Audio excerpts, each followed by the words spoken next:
todos con sus propias palabras, pero vieron y mencionaron lo mismo. Y sobre todo, reitero, la que más fue esta señora joven en ese momento que iba con su esposo en su carro, en su vehículo, en su automóvil, y mencionaron que vieron muy cercanamente a ellos este objeto, y me lo mencionaron así, que era como una especie de bola de fuego, dijeron, incandescente, pero que lo que les llamó la atención es que iba muy lento. Y recuerdo que ella me dijo que a ella se le dio la impresión como si trajera problemas y estuviera haciendo un esfuerzo por solucionar el problema que traía, ¿no? Pero que conforme iba bajando, se iba haciendo más brillante y como que le salía, no puedo decir fuego, pero sí ellos decían como una especie de llamas muy grandes. Y es que me mencionaron que veían varias luces pequeñas que le daban vueltas al objeto, daban vueltas. Entonces, eso me llamó poderosamente la atención. Hola, ¿qué tal? Muy buenas noches, buenos días, a donde quiera que ustedes nos estén viendo. Mi nombre es Carlos Guzmán, bienvenidos a mi canal. Y en esta ocasión tengo para ustedes un caso extraordinario que nos va a presentar un muy antiguo amigo, el maestro Claudio Mora. Bueno, al maestro Claudio Mora yo tengo el gusto, el honor de conocerlo ya desde hace, yo creo que alrededor de unos 25 años o más. Y este es un evento, pero déjenme comentarles antes de empezar esta presentación y de hacerles mención de las actividades que ha hecho el maestro Mora dentro de lo que es Michoacán. Él radica ya en ese estado, concretamente en la capital del estado, en Morelia. Y él ha sido un extraordinario académico porque desde que él obtuvo la licenciatura, él se graduó en arquitectura, tuvo una mención honorífica en la terminación de sus estudios y él continuó con otros estudios a nivel maestría y desde entonces, bueno, ha sido maestro también de la misma Universidad Michoacana y ha llevado una extensa y brillante carrera académica. Ahí ha desarrollado muchos programas de nuevas tecnologías, animaciones en 2D, en 3D, ha hecho el desarrollo de videojuegos, bueno, es un experto en tecnología y en artes digitales, ha llevado a cabo desde luego muchas conferencias, es profesor de la misma universidad. En realidad tiene un extenso, pero un extenso currículum académico de la cual pues me da gusto tener un amigo, un colega con esa presentación académica extraordinaria. Claudio, muchísimas gracias por tu tiempo, muchísimas gracias por narrarnos este caso extraordinario que sabemos que no ha sido muy conocido en México. Un caso que le quiero agradecer, don Carlos, se pueda rescatar, y qué mejor que sea a través de usted, de que ha recopilado muchos casos en nuestro país, en México, a través de sus libros que los ha dado también a conocer. Es un caso que tuvo lugar en el año 2007, para ser exactos, en octubre del año 2007, aquí en nuestra ciudad de Morelia, Michoacán. Recuerdo, don Carlos, voy a comentar rápidamente el contexto. En lo personal, yo me encontraba en una oficina que tenía de mis labores profesionales, y eran alrededor de las 7 de la tarde noche, apenas empezaba a oscurecer, todavía era luz de día, y entra mi primo hermano Julio, que también era parte muy importante del grupo La Esfera Azul, que también ya se nos adelantó, ya falleció, en paz descanse Julio, y recuerdo que entró muy emocionado y me dice, sal a la calle, tienes que ver lo que está pasando. Y en ese momento yo siempre trataba de traer conmigo lo que en ese momento, repito, no eran los celulares como ahora, traía una cámara de video 8 milímetros siempre conmigo por si veía algo para tratar de captarlo, ¿no? Entonces veo hacia el rumbo de lo que se conoce como el Cerro del Quinceo, aquí en Morelia, un extraño, podríamos decir bólido, pero no era bólido, era un objeto que ya estaba dentro de la atmósfera, pero iba cayendo como en diagonal. Y detrás de sí me impresionó mucho, recuerdo cómo traía una especie de cauda, que no era un cometa, pero parecía algo así, pero estaba en franca caída. Y logramos grabarlo en video, don Carlos, alrededor de 1 minuto aproximadamente. En ese entonces, en lo personal, su servidor, don Carlos, co-conducía un programa de lunes a viernes aquí en Morelia, en FM, en todo el estado se escuchaba, de radio, de nombre Fantasmas. Y era donde platicábamos de temas paranormales, la gente hablaba, hacíamos control remoto. Y recordará, don Carlos, que alguna vez que usted vino acá a Morelia, por ahí lo invitamos y contamos también con el gran gusto que estuvo con nosotros varias veces en el programa. Entonces recuerdo que esa vez fue a media semana, creo que fue un martes, miércoles, algo así. Pues yo lo platiqué, yo co-conducí ahí y les pedí a todas las personas que hubieran visto esto grabado se comunicaran con nosotros. Pues don Carlos, el programa era de 9 a 10 de la noche, se acaba el programa, muchísima gente contactándonos, que lo habían visto, que lo habían grabado, que habían sentido un temblor de tierra, muchas situaciones. En ese momento se me ocurrió a mí llamar al periódico de circulación estatal que al día de hoy continúa, más leído en todo el estado de Michoacán, de nombre La Voz de Michoacán. Entonces hablo a su redacción y les pregunté si sabían algo por el estilo y me dijeron que sí, que precisamente el Servicio de Protección Civil Estatal, muchas personas que vivían cerca del lugar, a las faldas del Cerro del Quinceo, que queda atrás del Estadio Morelos de fútbol soccer, habían reportado que un extraño objeto había como hecho explosión, valga la expresión de la palabra, a poca altura de la tierra, en una de las partes más altas del cerro, y que habían sentido estas personas en sus casas un temblor de tierra, ¿no? Entonces fueron, hasta donde sé, en su momento fueron varias ambulancias de protección civil, y afortunadamente no se reportó ningún lesionado ni ninguna situación. Y en el periódico de La Voz de Michoacán me pidieron que si yo había logrado tener evidencia. Les dije, sí, tengo un video. Se los proporcioné una copia. Ese día en la noche, recuerdo que ni dormimos, don Carlos, ya estábamos en la madrugada en el periódico.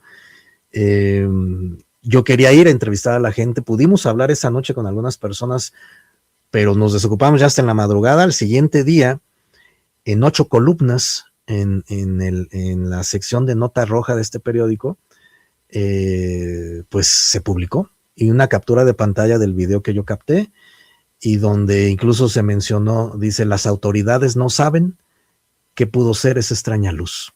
O sea, el periódico se encargó de contactar a autoridades gubernamentales de todos los niveles en el estado, y o sea, se dio esto como, fue una noticia que corrió rapidísimo. Al siguiente día, a primera hora, nos dimos a la tarea de ir al lugar lo más cercano que pudimos, porque en ese momento había pues mucha maleza y se tenía noticia que era algo peligroso, porque en las alturas había reportes, o hay al día de hoy todavía, reportes de gatos montés y algunos felinos así, ¿no? Entonces, fauna del lugar. Recuerdo que entrevistamos a varias personas que nos reportaron su testimonio. Una de ellas se me quedó muy grabado, que dijo que cuando iba manejando y que vio este objeto, que iba con una señora que iba con su esposo, y que este objeto vio cómo lo estaban rodeando otros pequeños objetos cuando iba cayendo, ¿no? O sea, otros ovnis, digámoslo así.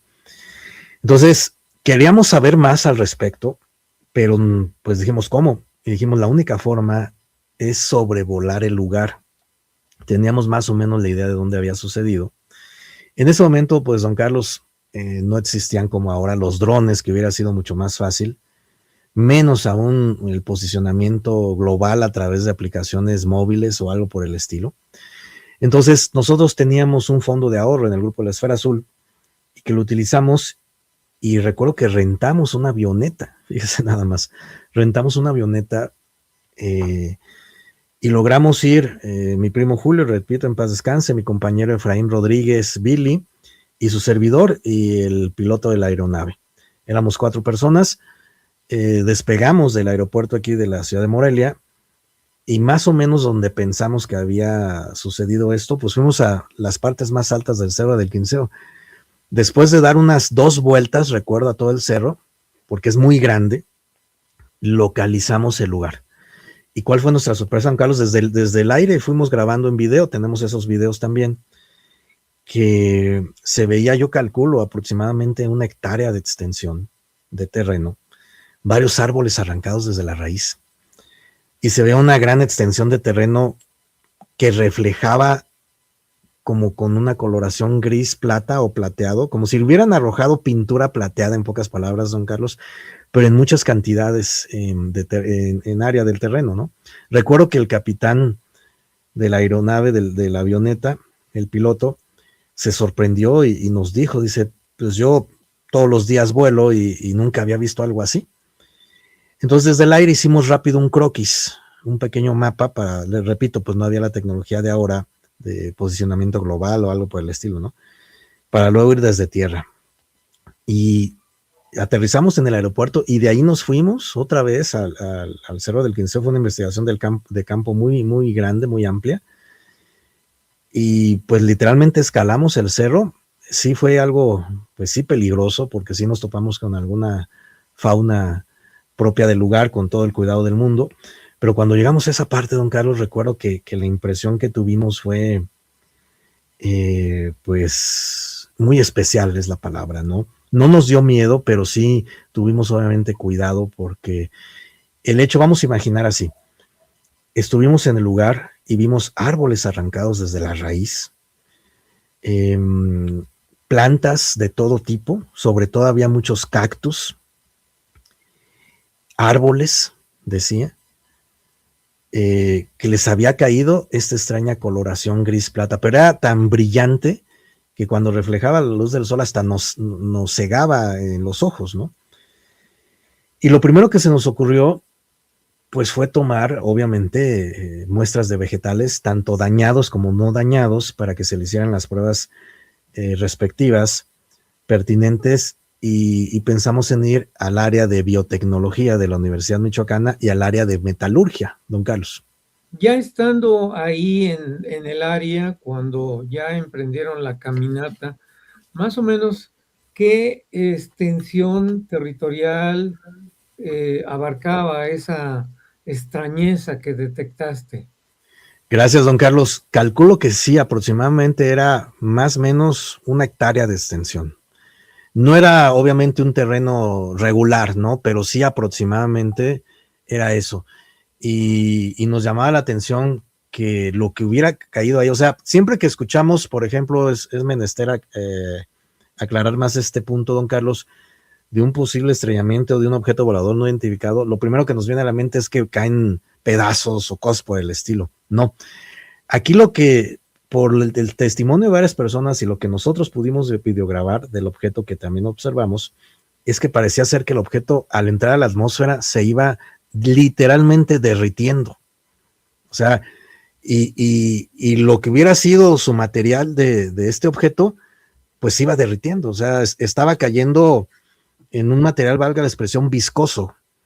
Y eso fue lo que hizo que cayera y se viera así en el lugar. Esos árboles Entonces, que, sí. perdón, que mencionaste que también se vieron arrancados, ¿eran árboles pequeños, eran árboles frondosos, eran árboles viejos?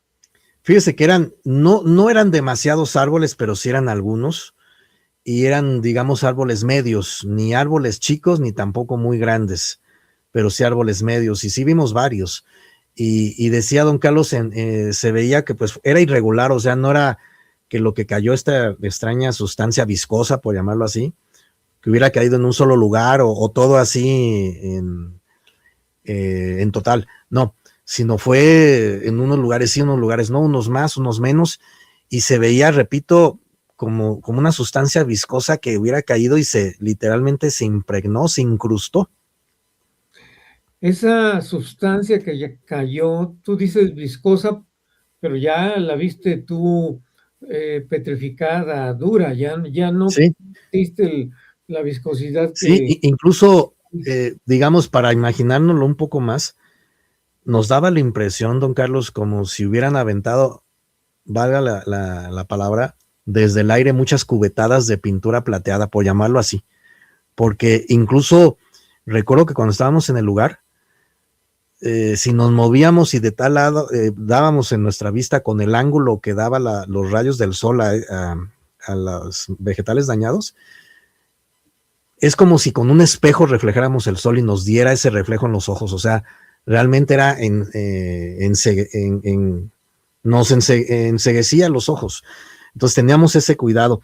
Incluso fuimos no solamente una vez, recuerdo que por lo menos fuimos 5 veces en el lapso de alrededor de 2 semanas. Y llevamos, porque sobre todo los vegetales que recopilamos la primera vez, pues apenas tenía 1 día y medio de que había sucedido esto, cuando fuimos. Y algo que nos llamaba la atención, conforme iba pasando los días o las semanas, el brillo ya no era el mismo. Muy imperceptible, si usted quiere, pero iba reduciéndose ese brillo en intensidad. Cuando volaron en la avioneta, ¿detectaste el lugar precisamente por el color plateado o por Sí. árboles caídos o qué fue lo que te llamó? Primero, ese es muy buen punto, don Carlos, gracias. Primero, fíjese que precisamente fue el lugar plateado y recuerdo que el que nos dijo, el primero que lo detectó fue el piloto de la avioneta, porque él ya con su experiencia como capitán aviador, recuerdo que nos dijo, he volado muchas veces por esta zona aérea, dice, y nunca había visto esto así. Dice, esa área así no estaba, recuerdo que nos dijo, esa área en el cerro así no estaba. Y dice, miren, y cuando volamos, fue un día media mañana, alrededor de las 9, 10 de la mañana, y ya estaba el sol a pleno, entonces había mucho sol, y pues reflejaba muchísimo. Incluso el video que captamos no le hace justicia a como se veía ahí en vivo del brillo, y es cuando ya empezamos a notar, porque él dio varias vueltas sobre el lugar, lo más abajo que pudimos. Incluso yo le dije si pudiera aterrizar ahí, dijo que era peligroso, que si trajéramos un helicóptero tal vez sí, pero en una avioneta pues no. Por eso no pudimos aterrizar, pero sí fue lo más abajo que pudimos. Yo calculo que, yo creo que estaríamos unos 100 metros arriba en la avioneta, fue lo más bajo que pudo bajar. Y después que detectamos desde el aire, pues vegetales dañados. Y le decía a don Carlos, entonces recopilamos muchos de esos vegetales dañados y no dañados, y en lo personal se llama el posgrado de biotecnología en nuestra Universidad Michoacana de San Nicolás de Hidalgo, y recuerdo que cuando fui y les llevé a los científicos del lugar, del área, estas muestras, lo primero que me dijeron fue, para nosotros es una de dos, me dijeron, o un árbol viejo o plantas con enfermedades. Y yo les recordé, les dije, miren, ustedes son científicos y a la vez son investigadores, ustedes no pueden decir qué es o qué no es a ojo de buen cubero, valga la expresión coloquial como decimos en México. Tienen que hacer su propia investigación, tienen que hacer, hasta donde yo sé, cultivos y no sé qué tantas cosas, se tarden lo que se tarden. Y ahora sí que me tuvieron que dar la razón, no porque yo lo diga, sino porque así es el método científico, ¿no? Me dijeron, regresa en una semana. Ok, entonces regresé en la semana y los vi muy pensativos porque me dijeron, mira, esto es más allá de lo que pensábamos. Dijeron, danos 3 semanas más, en total 1 mes. Entonces regresé a las 4 semanas después de que había llevado las muestras y me dijeron, mira, ya hicimos al microscopio, hicimos muchas cosas de cultivos, etcétera, y me lo mostraron en la pantalla de su computadora lo que habían detectado, don Carlos. ¿Y cuál es mi sorpresa? Incluso usted lo va a ver en las imágenes, que se ve en el microscopio, pues son partículas, y no puedo decir miles, son millones de micropartículas como de aleación entre metálicas y minerales que se incrustaron en los vegetales. Y me dijeron, es que, dice, al momento que este objeto cruzó la atmósfera, el calor fue tanto que se iba derritiendo, fue lo que ellos me decían. Y por eso, en ese lugar, conforme iba bajando, fue una especie como de pequeña explosión, no que explotara en 1000 pedazos, no. pero ya el calor era tan abrasador que simplemente esa explosión fue lo que terminó por arrojar toda esa extraña viscosidad, y que la viscosidad fue lo que este objeto, el calor al entrar en la atmósfera lo convirtió. Y recuerdo que uno de ellos me dijo, pues yo no creo en ovnis, pero ahorita sí le veo la posibilidad de que un objeto volador no identificado haya entrado por la atmósfera. Yo lo manejé siempre y lo he manejado con mucha objetividad. Manejé también la posibilidad incluso de chatarra espacial, pero investigué en su momento, don Carlos, que usted sabe que hay pues los registros de la chatarra espacial que entra en todo el mundo, en hora, en tiempo, lugar, fecha, etcétera, y especialmente ese día, esa hora y el lugar, esa fecha, no había entrado chatarra espacial por ese lugar. Entonces eso es lo que me intrigó mucho. Y les pregunté a estos científicos, ¿pero cómo podemos saber qué es? Y ellos fue lo que me recomendaron, que se hiciera una segunda parte de la investigación, pero ahora en el área de metalurgia de la misma Universidad Michoacana. Entonces voy a metalurgia con el análisis previo que hicieron ahí en biotecnología, y ellos también duran alrededor de otro mes, don Carlos, en hacer sus análisis. Ellos lo sometieron, estos materiales dañados y no dañados, a sus aparatos especializados, sus técnicas de análisis, etcétera, y me entregan por escrito en metalurgia, don Carlos, que incluso a continuación se lo voy a mostrar. También todo esto usted lo va a tener, y este escrito es con fecha del 2007, y donde precisamente el subdirector administrativo de metalurgia dice, por ahí se alcanza a ver, que encontraron el componente químico, o mejor dicho, aleación mineral de nombre huehuolite.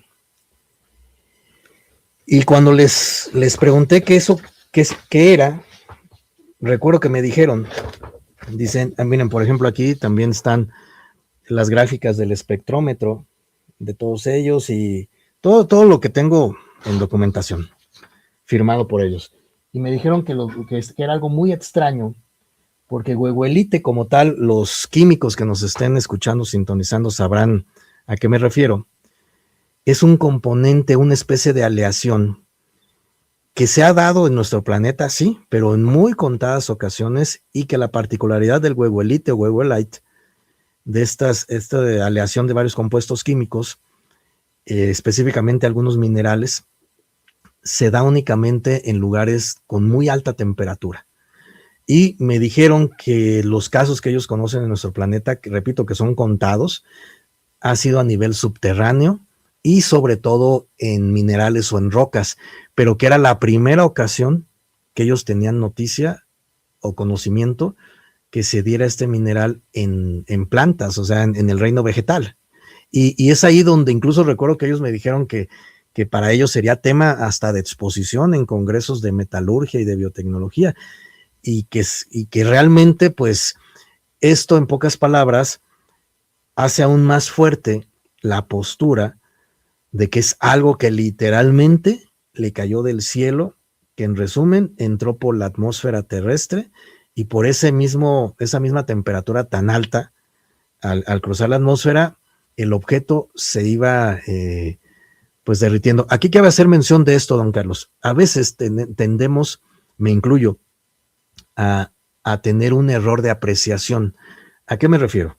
Pensamos que los objetos voladores no identificados o los ovnis son de material, de algún tipo de metal, y no necesariamente. Es algo que no sabemos. Usted sabe, hay los casos hasta de los ovnis orgánicos, por ejemplo, ¿no? Y hay muchísimos casos así. Entonces, de lo que estoy seguro en esta investigación, en resumen, era un objeto volador no identificado, sí, porque no sabemos de qué se trata. Que cruzó la atmósfera, sí, porque incluso hay los elementos, los testimonios, los videos. A través de este periódico, La Voz de Michoacán, que en su momento se sumó a la investigación y que hizo un scouting, por así decirlo, con autoridades gubernamentales, todos los niveles, y que se mencionó, como usted va a ver en la imagen del periódico en ese momento, las autoridades no saben qué pudo ser esa extraña luz. O sea, se comprobó de manera oficial que no era algo conocido. Ahora, el evento fue en la noche, ¿la luz la observaron en la noche o en el día? Fíjese, don Carlos, que fue alrededor de las 7 de la tarde, todavía no era de noche, o sea, todavía se alcanzó a ver con la luz de día.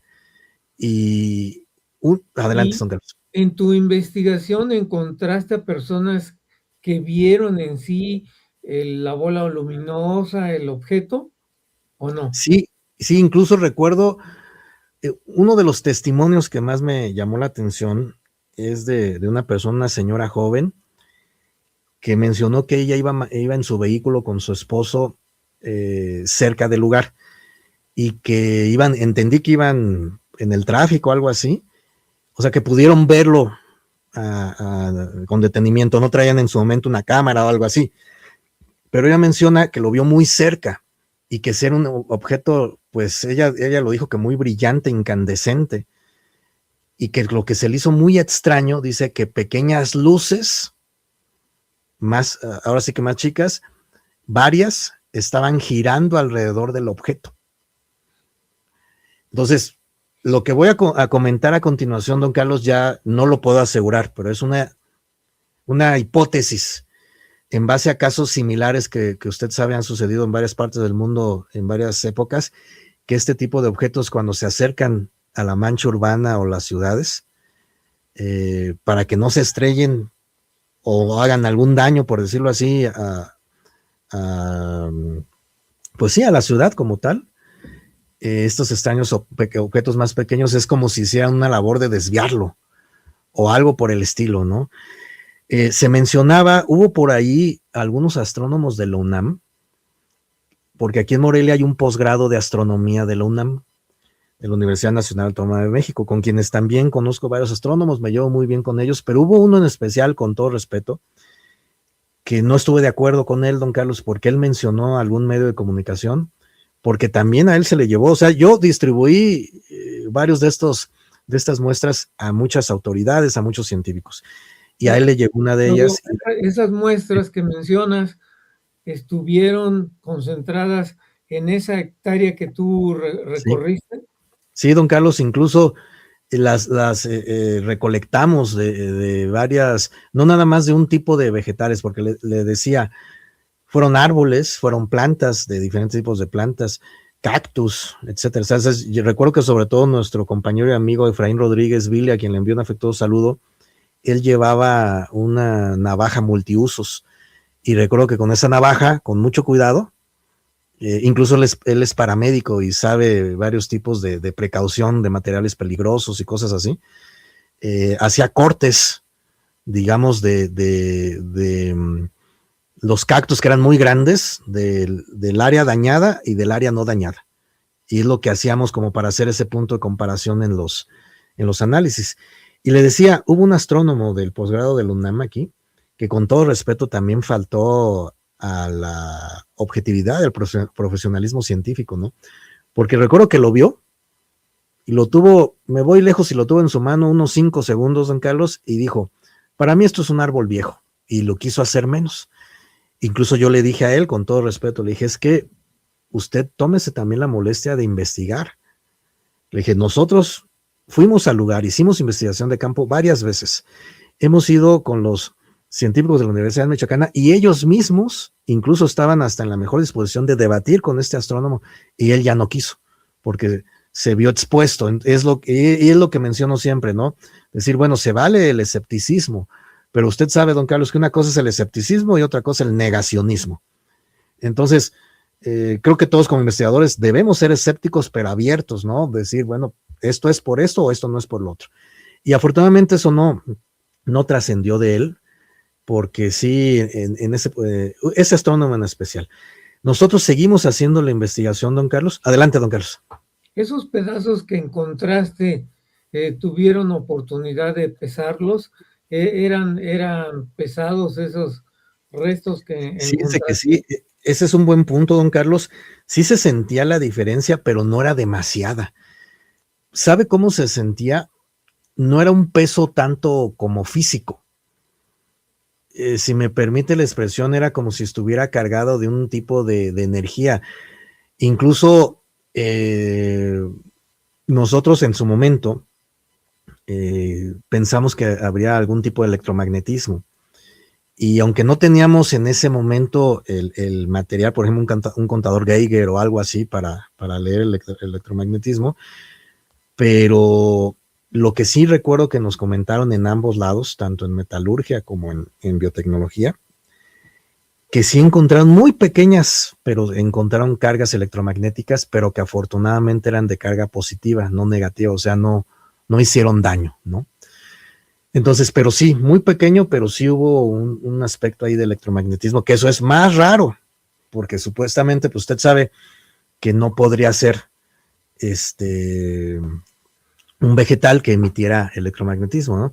Hubo por ahí otras voces que, como usted sabe, nunca faltan, don Carlos, nada más críticas negativas, que dijeron que era un meteorito o algo por el estilo, ¿no? Entonces, nosotros también nos dimos a la tarea a hacer esos análisis comparativos hasta en videos y en técnica, decir, es que no pudo ser un meteoro por este tipo de situación. Incluso, repito, los analistas, los científicos que lo analizaron en la Universidad de Michoacán, ellos también lo descartaron. Esto no puede ser un meteoro porque un meteoro como tal es muy diferente, ¿no?